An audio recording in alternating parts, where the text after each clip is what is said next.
Este é um cenário que nos apresenta um dos caminhos das águas do imponente Rio São Francisco, que percorre 521 municípios em nosso país.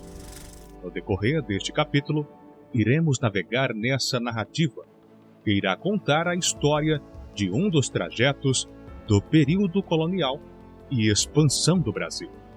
Portanto, agora iremos desembarcar na margem direita do Velho Chico, em um dos territórios mais antigos da Bahia, a mais de 700 quilômetros do litoral, um berço notável do patrimônio histórico, onde hoje localiza-se o município de Paratinga, um dos distritos notáveis na época das capitanias, fundado há 300 anos e com 127 anos de emancipação.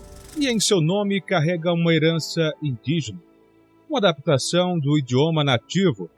No começo do século XX, a cidade que se chamava Rio Branco passou a se chamar Paratinga, uma tradução que une duas expressões do idioma tupi-guarani. Pará, que se traduz como rio. Tinga, que significa branco. Olá, eu sou Tony Pedroso e esse é o Crônicas Expresso do Vale. Reportagens documentais do município de Paratinga. Aspectos culturais, econômicos, identitários. Esse local despertou a atenção dos colonizadores desde o princípio da ocupação. A nossa expedição desbravou os caminhos pela história da intitulada Terra da Música. E no início dessa série, iremos contar fatos nunca antes abordados, por meio de uma linguagem cinematográfica, recontando em sua verdadeira cronologia. Fatos evidenciando o surgimento de várias culturas que movimentaram um polo comercial importante no período pré- e pós-colonial, aqui nesta região. Entender um pouco dessa história nossa justamente porque é uma mistura de povos, né? Como aconteceu no Brasil todo, dessa questão de os indígenas, portugueses e a população negra que fez uma mistura dentro da cidade. E a gente vai observando, né, que algumas ruas ainda têm a relação com o passado, daquilo como foi construída a nossa cidade. Mesmo antes das fundações das vilas e arraiais, o sertão de São Francisco já fazia parte dos planos europeus, pois no século XVI, o capitão donatário de Pernambuco, Duarte Coelho Pereira, em uma primeira expedição exploratória, esteve por aqui em 1543 e 1550. O Rio São Francisco despertou o interesse da corte portuguesa desde as primeiras décadas da colonização. A expansão para o interior dos sertões foi impulsionada pelo sucesso das missões espanholas que exploravam a margem esquerda do Tratado de Tordesilhas, em busca do ouro. Diante desse cenário, Dom João III tomou uma decisão. Ele ordenou ao governador-geral Tomé de Souza que organizasse expedições com um objetivo claro: navegar pelos rios, desbravar o interior da América Portuguesa, explorar as terras em busca de metais preciosos e capturar indígenas para o trabalho escravo no litoral. Este foi um período de dificuldades econômicas em Portugal. O reino precisou migrar os seus esforços de exploração, procurando novas oportunidades. Foi nesse contexto que Francisco Brusa Espinosa, um espanhol a serviço da coroa portuguesa, foi nomeado para liderar uma expedição crucial. Essa jornada se estendeu por quase 1 ano e meio. Ele percorreu as impressionantes 355 léguas, aproximadamente 2.310 quilômetros, ao longo do majestoso Velho Chico. Seguindo essas rotas ribeirinhas, acredita-se que Espinosa tenha alcançado a área onde hoje encontra-se o município de Bom Jesus da Lapa.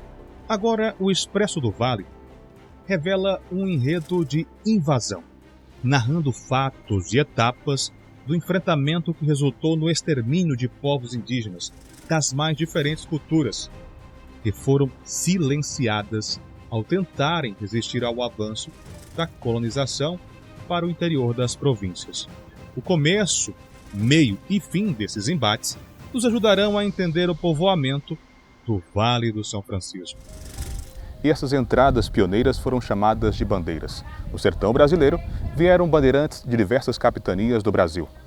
O objetivo dessas expedições era a busca de metais preciosos e a captura de indígenas para convertê-los em trabalho escravo no litoral. No entanto, houve um enfrentamento. Essas entradas e missões ocorreram sobre um contexto de violência, um combate entre desbravadores e nativos no Médio São Francisco. Como a gente sabe que a nossa história, em parte, né? Os indígenas já moravam aqui nessa região toda, mas por eles não terem a questão da coisa escrita, né? Porque o conhecimento do povo indígena partia da oralidade. Eles não dominavam a escrita da forma como os brancos dominavam. Quando chegam os portugueses, eles vão preocupar com isso, né? De trabalhar com a escrita e começar a fazer construções que mostram o poder. Né? Porque os portugueses, quando chegaram para dominar o país, até no sentido assim, descobriram o Brasil. O Brasil já existia, né? Mas perante o mundo, foi a partir do momento que os portugueses chegaram aqui para entender o que era o Brasil. É igual o Rio São Francisco. O rio já existia. Os indígenas chamavam o rio de Opará. Mas quando o Américo Vespúcio chega ao Brasil e vê aquele rio e coloca o nome de Rio São Francisco em homenagem ao santo, a partir daí que as pessoas vão conhecer o rio. Mas os índios já conheciam, né? Então é a questão do domínio da escrita, né? Da comunicação, da informação. E isso dá poder a quem tem essa informação. E para reforçar essa dose de conhecimento, essa crônica-reportagem tem como base científica a tese de mestrado de Gabriela Amorim Nogueira, estudiosa sobre as vivências africanas no sertão de São Francisco. Em sua pesquisa, ela cita a autora Mônica Duarte Dantas sobre o contexto de batalha entre os povos nativos e os bandeirantes. As bandeiras que desbravaram o sertão, desde o princípio, foram organizadas com o objetivo de combater populações no interior da colônia. Na primeira página do livro Fronteiras Movediças, a autora descreveu da seguinte forma: os índios representavam, por um lado, uma população indesejável, que deveria ser expulsa das terras para melhor aproveitar as potencialidades da colônia, e, por outro lado, um reservatório de mão de obra para excitar a cobiça portuguesa. Como que essa palavra, né, dizimação, ela é muito eficaz para entender esse processo da expulsão dessas populações nativas, verdadeiros, né? Povos originários, nativos, donos dessa terra, o quanto que eles sofreram com o processo realmente de dizimação. A gente tem na outra margem, né, na margem esquerda de São Francisco, aqui atravessando, onde hoje é o município de Sítio do Mato, a gente tem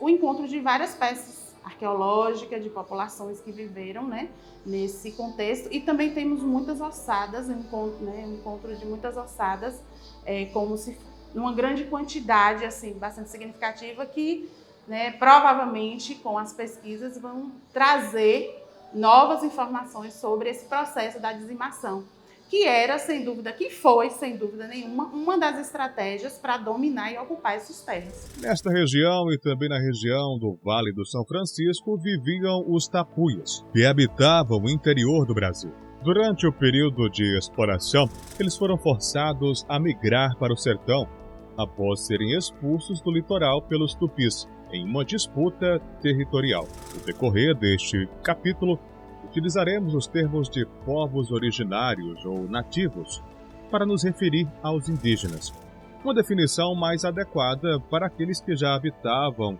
as terras brasileiras antes da chegada dos colonizadores. Mas, afinal, quem eram os tapuias? E por que eles foram expulsos do litoral pelos tupis? A verdade é que quando os portugueses desembarcaram no Brasil, em 1500, eles encontraram uma diversidade de povos indígenas vivendo por todo o território. Entre esses grupos, haviam os chamados tapuias, nome dado pelos tupis guaranis para se referirem a qualquer povo que não falasse o seu idioma e não pertencesse à sua cultura. Os tapuias viviam em sua grande maioria no interior do território, enquanto os tupis dominavam o litoral.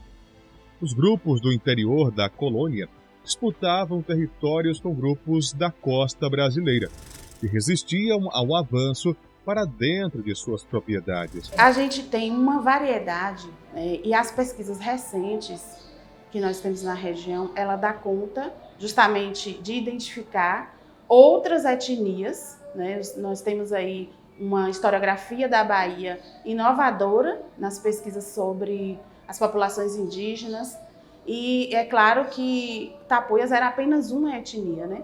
E aí os estudos eles dão conta de demonstrar a variedade étnica e também as relações estabelecidas entre essas populações. Mas essas pesquisas elas já trazem, identificam, sobretudo, né, na vasta região aí ao longo do São Francisco, a gente tem pesquisas que já identificam melhor essa presença indígena aqui no São Francisco, embora a gente precise ainda de aprofundar muito mais para conhecer especificidades dessas populações. No geral, os povos que habitavam o Brasil nessa época foram classificados em dois grupos: os aliados, aqueles que se converteram ao cristianismo, e os inimigos, aqueles que lutavam por sua liberdade e eram considerados selvagens. Não há dados precisos sobre a quantidade de índios vivendo no Brasil antes do descobrimento. Há estimativas que colocam esse número entre 2 e 5 milhões. Outras, mais otimistas, entre 8 e 40 milhões. Mas, de acordo com a FUNAI, esse número era de 3 milhões de índios vivendo no Brasil. Deste total, 2 milhões viviam no litoral e 1 milhão no interior, aqui no sertão nordestino. Em 1570, a população indígena foi reduzida drasticamente, principalmente devido a doenças, guerras e à escravidão. Nesse mesmo ano, uma carta régia promulgada por Sebastião I, rei de Portugal, estabeleceu que todos os índios seriam considerados livres, exceto aqueles que se recusassem a aceitar o cristianismo. A gente sabe que com a chegada, primeiro eles vão, né, diante dessas guerras de conquista, as populações eles vão para esse enfrentamento e ao mesmo tempo eles vão se refugiando sertão adentro.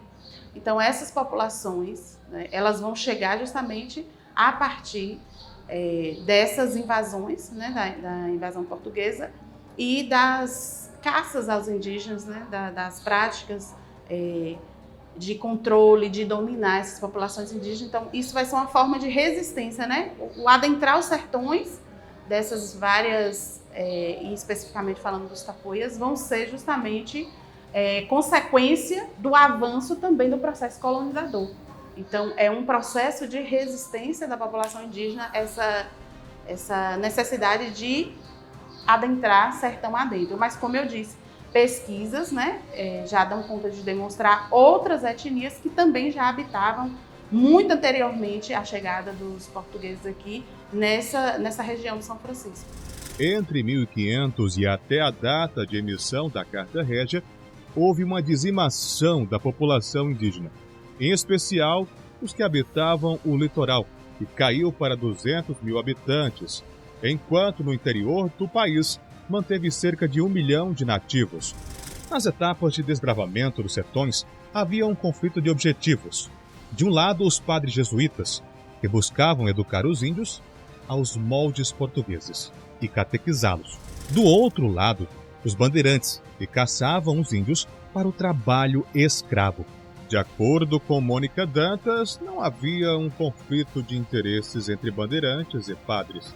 Ela explica que, diante do cenário de resistência, guerras e mortes violentas, que durou até o século XVIII, foi preciso buscar meios de neutralizar a resistência indígena com as missões religiosas. A política portuguesa, ela tinha, nesse contexto, o adentrar, né, o processo de colonização, ele tinha duas medidas. Era tomar posse territorial, né, ou seja, fincar-se território, até porque outras nações europeias estavam, né, em jogo nessa disputa pela ocupação dos territórios. Então chega um momento que a coroa portuguesa ela se sente, digamos assim, obrigada a ocupar, a permanecer nesse lugar. Então a chegada desse colonizador, ele vai sem dúvida nenhuma, primeiro tentar dominar esses povos, escravizar essas pessoas, mas como houve muita resistência, eles vão criar outras táticas para dominar essas pessoas, como é o caso, né, dos aldeamentos e missões que aconteceram também aqui nessa região, né, dos sertões como um todo, na região que a historiadora Mônica Dantas pesquisa, a região do Itapicuru, mas também aqui na nossa região de São Francisco a gente tem notícia de aldeamentos indígenas justamente na região de Xique-Xique. As missões jesuítas, conhecidas como aldeamentos, foram criadas para doutrinar e controlar os povos nativos, impondo o cristianismo e o domínio português. E em 1650, a população de índios caiu para os incríveis 700 mil. Essa data foi no século XVII, que coincide com a chegada do latifundiário Antônio Guedes de Brito, aqui no sertão de São Francisco. Essa etapa revela a aniquilação dos grupos que viviam no Médio São Francisco. Os indígenas não foram páreo para as forças militares do grupo armado de Antônio Guedes de Brito. Historiador, um dos pioneiros a trabalhar sobre essa temática nos sertões, o professor Erivaldo Fagundes Neves, ele traz, né, na seu trabalho de doutoramento, ele trouxe justamente essas informações dessa empreitada, né, que traz aí a guerra contra as populações nativas e a extinção praticamente aqui nessa região de São Francisco, muito pelas mãos de Antônio Guedes de Brito. Por isso que ele vai ganhar essa sesmaria imensa, justamente porque ele consegue fazer esse trabalho de dizimação, ou seja, de dominar as terras, de tomar essas terras dessas populações nativas. Com base em todos os dados, avalia-se que essas guerras de conquista apagaram a história de muitos povos indígenas. Na região do sertão de São Francisco, segundo o sociólogo norte-americano Donald Pearson, viviam 9 grupos. Em sua maioria pertenciam ao tronco linguístico Macro-G, também conhecido como os Tapuias. Entre eles destacavam-se os Tamoios, Cataguás, Chacriabrás, Acroás, Aricobés, Tabajaras, Amoipiras, Tupinás, Ocrens, Sacragrinhas e Tupinambás. Em Paratinga, acredita-se que o grupo predominante era o dos Tuxás, cujos descendentes hoje residem em uma reserva no município vizinho de Ibotirama.